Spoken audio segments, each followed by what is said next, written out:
Two aspects of our book that I think are unique are, one, our emphasis on connections between different topics within microbiology, and two, our emphasis on the experimental nature of microbiology. For students, I think it's really easy to get caught up in the details of microbiology and sort of lose sight of the big picture. We try to avoid that problem by, one, having these connections throughout the book. In every chapter, we'll have a series of connection boxes that remind students that topics we're currently covering were addressed in a different way earlier in the book, or alternatively, topics we're currently covering may come back in a different form later in the book again. And I think with these connections, we're constantly reminding students that microbiology is an interconnected field. We can look at E. coli by itself and study its genetic material, its gene regulation, how it affects humans, for instance. But in the real world, E. coli is existing in the natural environment. It's existing with other abiotic factors in the environment. It's existing with other microbes. And it's important to understand how it interacts with all those different factors. So with these connections, I think we do a great job of tying together different areas of microbiology and showing students how these different areas are related.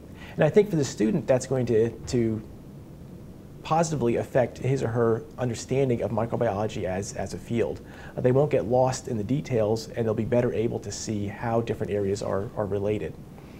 The other aspect of this book that I think is unique is our emphasis on the experimental nature of microbiology. I often say to my students, what we know is probably not nearly as important as how we know what we know. And by that I mean that as scientists, we have to ask intelligent questions, we have to design good experiments, we have to then analyze that data and then come up with conclusions based on those data. And throughout the book, we try to show students that there are experiments, there are data that lead us to the knowledge that we currently have. The most overt way we address this experimental nature of microbiology is through the mini papers.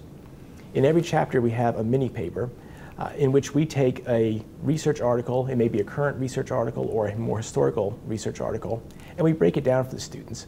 We have a short section on why the researchers were asking the questions that they asked in this paper. We have a short section where we explain in relatively clear terms how the experiments were carried out. And then we have a section where we look at the conclusions the researchers drew and how those conclusions have impacted the field going forward. We also have individual figures throughout the chapters that look at experimental design.